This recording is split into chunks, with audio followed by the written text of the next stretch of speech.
one general point, that there needs to be a rebalancing between the internal market and social policy development in Europe, and that needs to be strongly emphasised.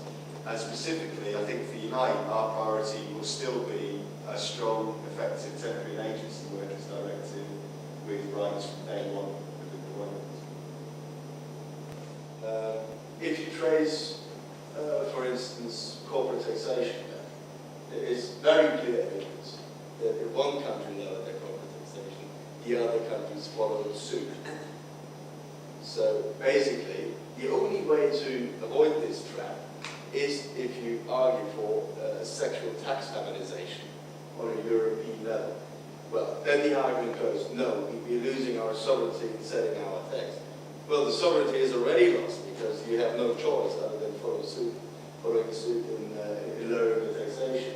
So actually, supranationalizing taxes in some areas, I'm not arguing for all, but in some areas, would effectively regain sovereignty for politics in the setting of taxation.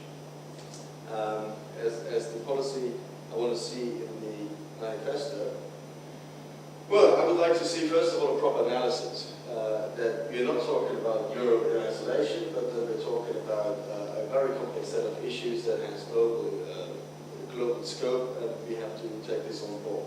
And when it comes down to concrete policies, I want to see that there is an acceptance for the need for global social politics and redistribution within and between. Notion of accountability. We're saying that corporate forces really have an accountability back to the community. And, you know, in many ways that sounds very old-fashioned. We used to have corporations that lived somewhere. They had a responsibility to people that lived in the same community. Now that they can disappear off anywhere, and half the time we don't know who they are anyway, they have no accountability. So the whole point of this kind of campaign is to reassert that notion of accountability. That contractor, that agency, that, you know, is very elusive. But you can go back to the organization, the company that hired that contractor and that agency and say, no, you don't get off the hook. You are responsible for what happens to the people who work for you in any capacity, however many layers of management there are between you and them. And we will publicly hold you accountable. And that means your community organizing, your strength of putting all those different groups together is brought to bear to say to those organizations, there is something more than money here. It is exactly that. There's something more.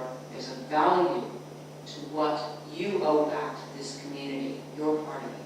And I think if we could get that shift in thinking, that shift in the framing of the argument, so we're not ashamed of asking for something that is not just about money. And not only are we afraid, but we have mechanisms